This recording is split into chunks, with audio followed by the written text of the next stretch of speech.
Good morning students. कल असी stock exchange topic start किया सी ते मैं तुहानू दस्सिया सी भी स्टॉक एक्सचेंज का की मतलब आ, स्टॉक एक्सचेंज किहनूं कहंदे आ। अज असी उहदे करैक्टरिस्टिक्स करने आ।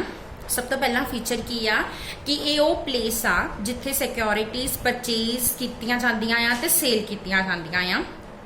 सैकेंड, स्टॉक एक्सचेंज कुछ परसनस की एसोसीएशन नूं कहा जाता है, चाहे वो एसोसीएशन इनकारपोरेटेड होवे या ना होवे। थर्ड, एक्सचेंज दे विच जिहड़ी ट्रेडिंग आ वो टोटली रेगूलेटेड हुंदी आ और जो हर ट्रांजैक्शनस लिए रूल्स और रेगूलेशंस प्रेसक्राइब किए गए ने उन्हां रूल्स और रेगूलेशंस के अकॉर्डिंग ही हुंदी आ। थर्ड आ कि ट्रेडिंग जिहड़ी हैगी आ वो कौन करते ने, जेन्युइन इन्वेस्टर्स ते स्पैकुलेटर्स। उस तो बाद नैक्सट की आ कि corporations, trust, government, municipal corporations, इन्हां सारियां दी सिक्योरिटीज़ जिहड़ियां आ स्टॉक एक्सचेंज दे विच डील कीतियां जांदियां आ। उस तो बाद आ स्टॉक एक्सचेंज दे फंक्शन। स्टॉक एक्सचेंज किसी भी कंट्री दी इकनॉमिक डिवेलपमेंट बहुत इंपॉर्टेंट रोल प्ले करती आ और ये की इंपॉर्टेंट फंक्शन ने। सब तो पहला ensure the liquidity of capital. Stock exchange वो प्लेस आ जिथे शेयर्स दे स्टॉक नूं असी कैश च कन्वर्ट कर सकते हैं। सो एक्सचेंज रेडी मार्केट आ जिथे बायर्स ते सैलरस दोनों ही अवेलेबल हुंदे आ। ठीक आ, जदों बायर जिहड़ा हैगा कोई शेयर्स खरीदना चाहता है तो कोई ना कोई सैलर अवेलेबल हुंदा आ जिहड़ा उन्हां शेयर्स नूं वेचण लई इंटरस्टड हुंदा आ। सो ये सैलर नूं भी उन्नी ही अपॉर्चुनिटी दिंदे आ कि वो कदी भी अपनी सिक्योरिटीज़ नूं, अपनी शेयर होल्डिंग नूं कैश दे विच कन्वर्ट कर सकता है। ठीक है, सो ये नाल की हुंदा कि इन्वेस्टर्स के माइंड विच उन्हां दी सेविंग्स ब्लॉक होने का कोई भी फेयर नहीं हुंदा। सो इसे करके लोग जिहड़े ने वो शेयर्स दे विच इन्वेस्ट करते आ क्योंकि उन्हां नूं पता है कि वो ईजीली उन्हां नूं कैश च कन्वर्ट कर सकते आ। Second, providing the continuous market for the securities. Stock exchange securities नूं रेडी मार्केट प्रोवाइड करदी आ। जिहड़ियां सिक्योरिटीज़ एक बार लिस्टड हो जांदियां आ तुसीं उन्हां नूं कदी भी एक्सचेंज दे विच जिहड़ी ओहदी ट्रेडिंग कर सकदे हो। सो एक्सचेंज जिहड़ी आ सिक्योरिटी बेस्ड ट्रेडिंग लई हर वेले अवेलेबल एक रेडी मार्केट आ। Third, evaluation of securities. Investors अपनी जिहड़ी होल्डिंग आ, शेयर होल्डिंग आ, ओहदी वर्थ भी कैलकुलेट कर सकते हैं। किद्दां कैलकुलेट कर सकते हैं? स्टॉक एक्सचेंज दे विच हर सिक्योरिटीज़ दे डिफरेंट प्राइसिस जिहड़े हैगे कोटेड हुंदे आ, उन्हां प्राइसिस नाल मल्टीप्लाई करके वो अपने शेयर दी वैल्थ कैलकुलेट कर सकते हैं। सो जिहड़ियां सिक्योरिटीज़ कोटेड हुंदियां आ वो उन्हां दे जिहड़े डिमांड और सप्लाई दे बेसिस ते उन्हां दे प्राइसिस जिहड़े हैगे वो डिसाइड कीते जांदे आ। सो स्टॉक एक्सचेंज हैल्प करदी आ किसी भी टाइप दी सिक्योरिटीज़ नूं इवैल्यूएट करन च। उस तो बाद फोर्थ पॉइंट आ मोबलाइजिंग सरप्लस सेविंग।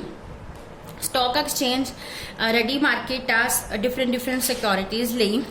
सो इन्वेस्टर्स नूं कदी भी कोई डिफिकल्टी नहीं आती किसी भी तरह की कोई इन्वेस्टमेंट करन दे विच। कदी भी वो शेयर्स बॉन्ड्स जिहड़े आ परचेज करके उन्हां च इन्वेस्ट कर सकते हैं। और जे ये फैसिलिटी ना होवे तो बहुत सारे लोग जिहड़े इन्वेस्ट करना चाहते हैं वो इन्वेस्ट नहीं कर सकते।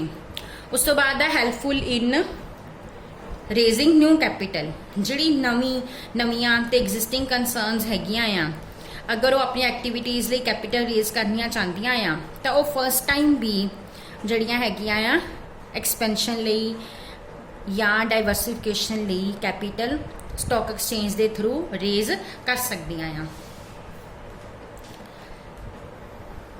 नैक्सट है सेफ्टी इन डीलिंग। जिहड़ी स्टॉक एक्सचेंज की डीलिंग हुंदी आ प्रॉपरली सिक्योरिटी कॉन्ट्रैक्ट एक्ट के अंडर रूल्स और रेगूलेशन नाल गवर्नड हुंदी आ। सो किसी तरह की कोई मैनिपुलेशन के चांसिस नहीं होंगे। हर कॉन्ट्रैक्ट जिहड़ा आ प्रॉपर प्रोसीजर के अकॉर्डिंग ही किया जाता है। कॉन्ट्रैक्टिंग पार्टीज़ के माइंड किसी तरह का कोई डर नहीं होंदा। सो प्रॉपर सेफ्टी होंगी आ। उस तो बाद लिस्टिंग ऑफ सिक्योरिटीज़। सिर्फ तो सिर्फ लिस्टड सिक्योरिटीज़ ही खरीदियां ते बेचियां जांदियां आ। सो कोई भी कंपनी जिहड़ी चाहती आ कि अपने शेयर्स लिस्टड होण ਉਹਨੂੰ ਐਕਸਚੇਂਜ ਨੂੰ ਅਪਲਾਈ ਕਰਨਾ ਪੈਂਦਾ ਆ। ਤੇ ਲਿਸਟਿੰਗ ਉਦੋਂ ਹੀ ਅਲਾਉ ਹੁੰਦੀ ਆ ਜਦੋਂ ਸਟਾਕ ਐਕਸਚੇਂਜ ਉਸ ਕੰਪਨੀ ਦੀ ਕੈਪੀਟਲ ਸਟਰਕਚਰ, ਮੈਨੇਜਮੈਂਟ ਤੇ ਪ੍ਰੋਸਪੈਕਟਸ ਨੂੰ ਕ੍ਰਿਟੀਕਲੀ ਇਵੈਲੂਏਟ ਕਰਦੀ ਆ। ਸੋ ਜਿਹੜੀ ਸਿਕਿਉਰਿਟੀਜ਼ ਦੀ ਲਿਸਟਿੰਗ ਆ ਉਹਦੇ ਨਾਲ ਕੀ ਹੁੰਦਾ, ਕੰਪਨੀ ਨੂੰ ਪ੍ਰਿਵਿਲੇਜ ਮਿਲਦੀ ਆ ਔਰ ਇਨਵੈਸਟਰਸ ਜਿਹੜੇ ਹੈਗੇ ਉਹ ਆਪਣਾ ਵਿਊ ਵੀ ਬਣਾ ਸਕਦੇ ਆ। ਉਸ ਤੋਂ ਬਾਅਦ ਆ platform for public debt. Government ਦਾ ਇਨਕਰੀਜ਼ਿੰਗ ਰੋਲ ਇਕਨੋਮਿਕ ਡਿਵੈਲਪਮੈਂਟ ਦੇ ਵਿੱਚ ਨਾਲ ਇਹ ਜ਼ਰੂਰੀ ਹੋ ਜਾਂਦਾ ਆ ਕਿ ਗਵਰਨਮੈਂਟ ਕੋਲ ਬਹੁਤ ਸਾਰੇ ਫੰਡਸ ਹੋਣ ਉਸ ਪਰਪਸ ਨੂੰ ਪੂਰਾ ਕਰਨ ਦੇ ਲਈ। ਸੋ ਸਟਾਕ ਐਕਸਚੇਂਜ ਗਵਰਨਮੈਂਟ ਨੂੰ ਵੀ ਇੱਕ ਪਲੇਟਫਾਰਮ ਪ੍ਰੋਵਾਈਡ ਕਰਦੀ ਆ ਜਿੱਥੇ ਗਵਰਨਮੈਂਟ ਪਬਲਿਕ ਡੈਟਸ ਰੇਜ਼ ਕਰ ਸਕਦੀ ਆ। ਸਟਾਕ ਐਕਸਚੇਂਜ ਇੱਕ ਆਰਗੇਨਾਈਜ਼ਡ ਮਾਰਕੀਟ ਆ ਗਵਰਨਮੈਂਟ ਸਿਕਿਉਰਿਟੀ ਦੀ। So there is no separate provision for separate counter, ਵੀ ਗਵਰਨਮੈਂਟ ਦਾ ਕੋਈ ਸੈਪਰੇਟ ਕਾਊਂਟਰ ਨਹੀਂ ਹੈਗਾ। ਗਵਰਨਮੈਂਟ ਵੀ ਬ੍ਰੋਕਰਸ ਦੇ ਥਰੂ ਹੀ ਡੀਲਿੰਗ ਕਰਦੀ ਆ।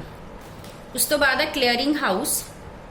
ਜਿਹੜੀਆਂ ਕੰਪਨੀਜ਼ ਲਿਸਟਡ ਹੁੰਦੀਆਂ ਆ ਐਕਸਚੇਂਜ ਦੇ ਵਿੱਚ ਉਹਨਾਂ ਨੂੰ ਆਪਣੀਆਂ ਫਾਈਨੈਂਸ਼ੀਅਲ ਸਟੇਟਮੈਂਟਸ, ਆਪਣੀਆਂ ਐਨੂਅਲ ਰਿਪੋਰਟਸ ਜਿਹੜੀਆਂ ਹੈਗੀਆਂ ਆ ਉਹ ਪ੍ਰੋਵਾਈਡ ਕਰਨੀਆਂ ਪੈਂਦੀਆਂ ਆ ਤੇ ਉਹਨਾਂ ਨੂੰ ਜਿਹੜਾ ਹੈਗਾ ਆ ਪਬਲਿਸ਼ ਵੀ ਕਰਨਾ ਪੈਂਦਾ ਆ ਆਪਣੀ ਵਰਕਿੰਗ ਨੂੰ। ਸੋ ਜਿੰਨੀ ਵੀ ਇਨਫੋਰਮੇਸ਼ਨ ਹੁੰਦੀ ਆ ਉਹ ਸਟਾਕ ਐਕਸਚੇਂਜ ਦੇ ਥਰੂ ਕੰਪਨੀਜ਼ ਉਹਦੇ ਇਨਫੋਰਮੇਸ਼ਨ ਨੂੰ ਯੂਜ਼ ਕਰਕੇ ਪਾਲਿਸੀਜ਼ ਬਣਾ ਸਕਦੀਆਂ ਆ। ਉਸ ਤੋਂ ਬਾਅਦ ਆ ਫੈਸਿਲਿਟੇਟ ਸਪੈਕੂਲੇਸ਼ਨ। ਇਨਵੈਸਟਰਸ ਨੂੰ ਵੀ ਓਪਰਚੁਨਿਟੀ ਮਿਲਦੀ ਆ ਕਿ ਉਹ ਸਪੈਕੂਲੇਸ਼ਨ ਵੀ ਕਰ ਸਕਦੇ ਆ, ਫਾਰਵਰਡ ਟ੍ਰੇਡਿੰਗ ਵੀ ਕਰ ਸਕਦੇ ਆ। ਇਹਦੇ ਲਈ ਪ੍ਰੋਪਰ ਰੂਲਸ ਜਿਹੜੇ ਮੈਂਸ਼ਨਡ ਆ। ਉਸ ਤੋਂ ਬਾਅਦ ਆ ਕੈਪੀਟਲ ਫਾਰਮੇਸ਼ਨ। ਸਟਾਕ ਐਕਸਚੇਂਜ ਉਹ ਚੈਨਲ ਆ ਜਿਹਦੇ ਵਿੱਚ ਬਿਜ਼ਨਸ ਲਈ ਨਵੀਂ ਕੈਪੀਟਲ ਰੇਜ਼ ਕੀਤੀ ਜਾ ਸਕਦੀ ਆ। ਸੋ ਉਹ ਪਲੇਟਫਾਰਮ ਆ ਲੋਕਾਂ ਲਈ ਜਿੱਥੇ ਉਹ ਸ਼ੇਅਰਸ ਦੇ ਵਿੱਚ ਇਨਵੈਸਟ ਕਰ ਸਕਦੇ ਆ। ਉਸ ਤੋਂ ਬਾਅਦ ਆ stabilising prices. Stock exchange deal ਕਰਦੀ ਆ large scale purchase and sales. So ਉਹਨਾਂ ਦੀ ਸਪਲਾਈ, ਸ਼ੇਅਰਸ ਦੀ ਸਪਲਾਈ ਤੇ ਡਿਮਾਂਡ ਉਹਦੇ ਪ੍ਰਾਈਸਿਸ ਇਨਫਲੂਐਂਸ ਕਰਦੇ ਆ। ਜਦੋਂ ਪ੍ਰਾਈਸਿਸ ਜ਼ਿਆਦਾ ਹੁੰਦੇ ਆ ਜ਼ਿਆਦਾ ਲੋਕ ਸੈਲ ਕਰਦੇ ਆ ਤੇ ਪ੍ਰਾਈਸਿਸ ਨੀਚੇ ਆ ਜਾਂਦੇ ਆ ਔਰ ਨਵੇਂ ਸੈਲਰ ਜਿਹੜੇ ਆ ਉਹ ਫਿਰ ਅੱਗੇ ਆਉਂਦੇ ਆ ਖਰੀਦਣ ਦੇ ਵਾਸਤੇ। ਸੋ ਪ੍ਰਾਈਸਿਸ ਜਿਹੜੇ ਆ ਸਟੈਬਲਾਈਜ਼ਡ ਹੋ ਜਾਂਦੇ ਆ ਡਿਮਾਂਡ ਔਰ ਸਪਲਾਈ ਦੇ ਮੈਕੈਨਿਜ਼ਮ ਨਾਲ।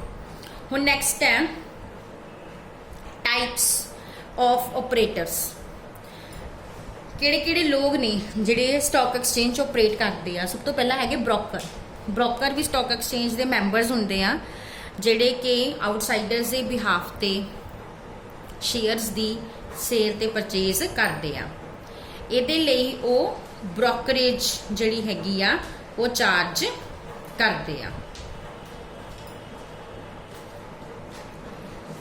ਬ੍ਰੋਕਰ ਜਿਹੜੇ ਹੈਗੇ ਆ ਉਹ ਉਹੀ ਸ਼ੇਅਰਸ ਖਰੀਦਦੇ ਤੇ ਵੇਚਦੇ ਆ ਜੋ ਕਿ ਇਨਵੈਸਟਰਸ ਦੀ ਡਿਮਾਂਡ ਹੁੰਦੀ ਆ। ਉਸ ਤੋਂ ਬਾਅਦ ਆ ਜੌਬਰਸ ਵੀ ਸਟਾਕ ਐਕਸਚੇਂਜ ਦੇ ਮੈਂਬਰ ਆ ਬਟ ਉਹ ਕਿਸੇ ਹੋਰ ਦੇ ਬਿਹਾਫ ਤੇ ਸ਼ੇਅਰਸ ਖਰੀਦਦੇ ਵੇਚਦੇ ਨਹੀਂ ਆ ਬਲਕਿ ਆਪਣੇ ਬਿਹਾਫ ਤੇ ਹੀ ਸ਼ੇਅਰਸ ਦੀ ਸੇਲ ਪਰਚੇਸ ਕਰਦੇ ਆ ਔਰ ਪ੍ਰਾਈਸ ਚੇਂਜਸ ਦੇ ਨਾਲ ਪ੍ਰੋਫਿਟ ਅਰਨ ਕਰਦੇ ਆ। ਸੋ ਜੌਬਰਸ ਜਿਹੜੇ ਨੇ ਆਊਟਸਾਈਡਰਸ ਦੇ ਬਿਹਾਫ ਤੇ ਜਿਹੜੀ ਹੈਗੀ ਆ ਟ੍ਰੇਡਿੰਗ ਨਹੀਂ ਕਰ ਸਕਦੇ। ਮੁੰਬਈ ਦੇ ਵਿੱਚ ਜਿਹੜੇ ਜੌਬਰਸ ਨੇ ਸਟਾਕ ਐਕਸਚੇਂਜ ਦੇ ਉਹਨਾਂ ਨੂੰ ਤਾਰਾਵਾਨੀ ਵਾਲਾਸ ਕਿਹਾ ਜਾਂਦਾ ਆ। ਉਸ ਤੋਂ ਬਾਅਦ ਨੈਕਸਟ ਆ ਬੁੱਲ ਨੂੰ ਤੇਜ਼ੀ ਵਾਲਾ ਵੀ ਕਹਿੰਦੇ ਆ। ਬੁੱਲ ਉਹ ਆਪਰੇਟਰ ਹੁੰਦਾ ਆ ਜੋ ਕਿ ਐਕਸਪੈਕਟ ਕਰਦਾ ਆ ਕਿ ਸ਼ੇਅਰਸ ਦੇ ਪ੍ਰਾਈਸਿਸ ਇਨਕਰੀਜ਼ ਹੋਣਗੇ ਫਿਊਚਰ 'ਚ ਔਰ ਇਸੇ ਐਂਟੀਸਪੇਸ਼ਨ ਦੇ ਵਿੱਚ ਉਹ at present shares the purchase ਕਰਦਾ ਆ। ਕਿਉਂ ਕਰਦਾ ਆ? ਤਾਂ ਕਿ ਉਹ ਫਿਊਚਰ ਦੇ ਵਿੱਚ ਉਹਨਾਂ ਸ਼ੇਅਰਸ ਨੂੰ ਹਾਇਰ ਪ੍ਰਾਈਸਿਸ ਤੇ ਵੇਚ ਸਕੇ। ਸੋ ਬੀਇੰਗ ਅ ਸਪੈਕੂਲੇਟਰ ਨਾ ਤਾਂ ਉਹਦੀ ਕੋਈ ਇੰਟੈਂਸ਼ਨ ਹੁੰਦੀ ਹੈ ਡਿਲੀਵਰੀ ਲੈਣ ਦੀ, ਉਹ ਸਿਰਫ ਪ੍ਰਾਈਸਿਸ ਦੇ ਡਿਫਰੈਂਸਿਸ ਦੇ ਵਿੱਚ ਹੀ ਡੀਲ ਕਰਦਾ ਆ। ਸੋ ਇਹੋ ਜਿਹੇ ਸਪੈਕੂਲੇਟਰ ਨੂੰ ਬੁੱਲ ਕਿਹਾ ਜਾਂਦਾ ਆ ਕਿਉਂਕਿ ਉਹਦਾ ਬਿਹੇਵੀਅਰ ਬੁੱਲ ਵਾਂਗ ਉਹ ਜਿਹੜਾ ਹੈਗਾ ਆ ਵਿਕਟਮ ਨੂੰ ਹਵਾ ਦੇ ਵਿੱਚ ਥਰੋ ਕਰਦਾ ਆ। ਸਿਮਿਲਰਲੀ ਬੁੱਲ ਜਿਹੜਾ ਹੁੰਦਾ ਆ ਉਹ ਵੀ ਪ੍ਰਾਈਸਿਸ ਨੂੰ ਰਾਈਜ਼ ਕਰਕੇ ਬਿਗ ਪਰਚੇਜ਼ਸ ਦੇ ਆਰਡਰ ਪਲੇਸ ਕਰ ਦਿੰਦਾ ਆ ਤੇ ਜਦੋਂ ਪ੍ਰਾਈਸਿਸ ਰਾਈਜ਼ ਹੋ ਜਾਂਦੇ ਆ ਤਾਂ ਫਿਰ ਉਸ ਮਾਰਕੀਟ ਨੂੰ ਬੁਲਿਸ਼ ਮਾਰਕੀਟ ਵੀ ਕਹਿੰਦੇ ਆ। ਉਸ ਤੋਂ ਬਾਅਦ ਆ ਬੇਅਰ ਨੂੰ ਮੰਦੀ ਵਾਲਾ ਵੀ ਕਹਿੰਦੇ ਆ। ਉਹ ਐਕਸਪੈਕਟ ਕਰਦਾ ਕਿ ਫਿਊਚਰ 'ਚ ਪ੍ਰਾਈਸਿਸ ਫਾਲ ਹੋਣਗੇ, ਇਸ ਲਈ ਉਹ at present securities the sale ਕਰਦਾ ਆ। ਇਸ ਮਕਸਦ ਨਾਲ ਕਿ ਉਹ ਫਿਊਚਰ ਦੇ ਵਿੱਚ ਲੋਅਰ ਪ੍ਰਾਈਸਿਸ ਤੇ ਉਹਨਾਂ ਨੂੰ ਖਰੀਦ ਲਏਗਾ। ਸੋ ਬੇਅਰ ਜਿਹੜਾ ਹੈਗਾ ਉਹਦੇ ਕੋਲ ਕੋਈ ਸਿਕਿਉਰਿਟੀ ਨਹੀਂ ਹੁੰਦੀ ਐਟ ਪ੍ਰੈਜ਼ੈਂਟ, ਠੀਕ ਆ, ਬਟ ਉਹ ਸੇਲ ਕਰ ਦਿੰਦਾ ਆ। ਉਹ ਸੇਲ ਵੀ ਉਹਨੇ ਡਿਲੀਵਰੀ ਕਿਉਂਕਿ ਉਹਨੇ ਫਿਊਚਰ 'ਚ ਕਰਨੀ ਹੁੰਦੀ ਆ, ਤੇ ਉਹ ਐਂਟੀਸਪੇਟ ਕਰਦਾ ਕਿ ਫਿਊਚਰ 'ਚ ਪ੍ਰਾਈਸਿਸ ਘਟ ਜਾਣਗੇ ਤੇ ਉਹ ਉਸ ਵੇਲੇ ਘੱਟ ਪ੍ਰਾਈਸ ਤੇ ਸ਼ੇਅਰ ਖਰੀਦ ਕੇ ਉਹਨਾਂ ਸ਼ੇਅਰਸ ਦੀ ਜਿਹੜੀ ਹੈਗੀ ਡਿਲੀਵਰੀ ਦੇ ਦੇਗਾ। ਸੋ ਜਦੋਂ ਪ੍ਰਾਈਸਿਸ ਡਾਊਨ ਹੋ ਜਾਂਦੇ ਆ ਉਹਦੀਆਂ ਐਕਸਪੈਕਟੇਸ਼ਨਸ ਦੇ ਅਕੋਰਡਿੰਗ, ਤਾਂ ਉਹ ਉਸ ਟ੍ਰਾਂਜੈਕਸ਼ਨ 'ਚੋਂ ਪ੍ਰੋਫਿਟ ਅਰਨ ਕਰਦਾ ਆ। ਸੋ ਜਿਸ ਤਰ੍ਹਾਂ ਬੇਅਰ ਜਿਹੜਾ ਹੈਗਾ ਆ ਵਿਕਟਮ ਨੂੰ ਨੀਚੇ ਧੱਕਦਾ ਆ, ਗਰਾਊਂਡ ਵੱਲ ਧੱਕਦਾ ਆ, ਸੋ ਇਸੇ ਤਰ੍ਹਾਂ ਹੀ ਬੇਅਰ ਸਪੈਕੂਲੇਟਰ ਵੀ ਪ੍ਰਾਈਸਿਸ ਨੂੰ ਡਾਊਨ ਕਰਨ ਦੀ ਕੋਸ਼ਿਸ਼ ਕਰਦਾ ਆ। ਸੋ ਜਦੋਂ ਬੇਅਰ ਆਪਰੇਟਰ ਸੈਲ ਕਰਦਾ ਆਪਣੀਆਂ ਸਿਕਿਉਰਿਟੀਜ਼ ਨੂੰ, ਤਾਂ ਉਸ ਮਾਰਕੀਟ ਨੂੰ ਬੇਅਰਿਸ਼ ਮਾਰਕੀਟ ਜਿਹੜੀ ਬੇਅਰਸ ਮਾਰਕੀਟ ਕਹਿੰਦੇ ਆ। ਉਸ ਤੋਂ ਬਾਅਦ ਆ ਸਟੈਗ। ਸਟੈਗ ਇੱਕ ਕੌਸ਼ੀਅਸ ਸਪੈਕੂਲੇਟਰ ਹੁੰਦਾ ਆ। ਉਹ ਸ਼ੇਅਰਸ ਲਈ ਉਦੋਂ ਅਪਲਾਈ ਕਰਦਾ ਆ, ਨਵੀਆਂ ਕੰਪਨੀਆਂ ਦੇ ਵਿੱਚ ਅਪਲਾਈ ਕਰਦਾ ਆ ਜਦੋਂ company first time shares issue ਕਰਦੀ ਆ, ਤੇ ਬਾਅਦ ਵਿੱਚ ਉਹਨਾਂ ਸ਼ੇਅਰਸ ਨੂੰ ਪ੍ਰੀਮੀਅਮ ਤੇ ਸੈਲ ਕਰ ਦਿੰਦਾ ਜਦੋਂ ਉਹਨੂੰ ਅਲਾਟਮੈਂਟ ਮਿਲ ਜਾਂਦੀ ਆ। ਸੋ ਉਹ ਉਹਨਾਂ ਕੰਪਨੀਆਂ ਨੂੰ ਸਿਲੈਕਟ ਕਰਦਾ ਜਿਨ੍ਹਾਂ ਦੇ ਸ਼ੇਅਰਸ ਜ਼ਿਆਦਾ ਡਿਮਾਂਡ ਵਿੱਚ ਹੁੰਦੇ ਆ ਤੇ ਜਿਹੜੀਆਂ ਪ੍ਰੀਮੀਅਮ ਕੈਰੀ ਕਰਦੀਆਂ ਆ। ਸੋ ਉਹ ਸ਼ੇਅਰਸ ਨੂੰ ਸੈਲ ਕਰ ਦਿੰਦਾ ਆ before being call to pay ਦਾ ਅਲਾਟਮੈਂਟ। ਇਹ ਤੋਂ ਪਹਿਲਾਂ ਕਿ ਉਹਨੂੰ ਅਲਾਟਮੈਂਟ ਲਈ ਪੇ ਕਰਨ ਲਈ ਕਿਹਾ ਜਾਵੇ, ਉਹ ਤੋਂ ਪਹਿਲਾਂ ਹੀ ਵੇਚ ਦਿੰਦਾ ਆ। ਸੋ ਸਟੈਗ ਜਿਹੜਾ ਆ ਉਹ ਪਰਚੇਜ਼ਸ 'ਚ ਇਨਵੋਲਵ ਨਹੀਂ ਹੁੰਦਾ, ਠੀਕ ਆ, like a bull and bear. ਉਹ ਸਿਰਫ ਸ਼ੇਅਰਸ ਦੀ ਅਲਾਟਮੈਂਟ ਤੇ ਹੀ ਰਿਲਾਈ ਕਰਦਾ ਆ ਔਰ ਉਹਦੇ ਲਈ ਉਹ ਅਪਲਾਈ ਕਰਦਾ ਆ ਬਹੁਤ ਸਾਰੇ ਸ਼ੇਅਰਸ ਦੇ ਵਾਸਤੇ ਜਿੱਥੇ ਉਹਨੂੰ ਅਲਾਟਮੈਂਟ ਮਿਲ ਸਕੇ ਓਵਰ ਸਬਸਕ੍ਰਿਪਸ਼ਨ ਦੇ ਕੇਸ 'ਚ। ਉਸ ਤੋਂ ਬਾਅਦ ਲਾਸਟ ਆ ਲੈਮ ਡਕ। ਜਦੋਂ ਬੇਅਰ ਆਪਣਾ ਕਮਿਟਮੈਂਟ ਫੁੱਲਫਿਲ ਕਰਨਾ ਉਹਦੇ ਲਈ ਡਿਫਿਕਲਟ ਹੋ ਜਾਂਦਾ ਆ, ਤਾਂ ਉਹਨੂੰ ਅਸੀਂ ਸਟਰਗਲਿੰਗ ਲਾਈਕ ਅ ਲੇਮ ਡਕ ਕਹਿੰਦੇ ਆ। ਬੇਅਰ ਜਿਹੜਾ ਆ ਉਹਨੇ ਕੰਟਰੈਕਟ ਕੀਤਾ ਹੁੰਦਾ ਆ ਕਿ ਉਹ ਲੇਟਰ ਜਿਹੜਾ ਆ ਸਿਕਿਉਰਿਟੀਜ਼ ਨੂੰ ਸੈਲ ਕਰੇਗਾ, ਬਟ ਜਦੋਂ ਉਸ ਟਾਈਮ ਤੇ ਜਦੋਂ ਉਹਨੇ ਸੈਲ ਕਰਨਾ, ਅਗਰ ਉਹ ਸਿਕਿਉਰਿਟੀਜ਼ ਉਹਨੂੰ ਕਿਤੇ ਵੀ ਨਾ ਮਿਲਣ, ਕਿਉਂਕਿ ਹੋਲਡਰ ਜਿਹੜਾ ਸਿਕਿਉਰਿਟੀ ਕੋਈ ਵੇਚਣ ਉਹਨੂੰ ਨਾ ਤਿਆਰ ਹੋਵੇ, ਤਾਂ ਇਸ ਸਿਚੁਏਸ਼ਨ ਦੇ ਵਿੱਚ ਉਹਨੂੰ ਲੇਮ ਡਕ ਕਿਹਾ ਜਾਂਦਾ ਆ। ਸੋ ਇਹਦੇ ਨਾਲ ਹੀ ਇਹ ਟੌਪਿਕ ਖਤਮ ਹੁੰਦਾ ਆ। ਕੱਲ ਅਸੀਂ ਨੈਕਸਟ ਟੌਪਿਕ ਕਰਾਂਗੇ trading procedure at the stock exchange. Thank you.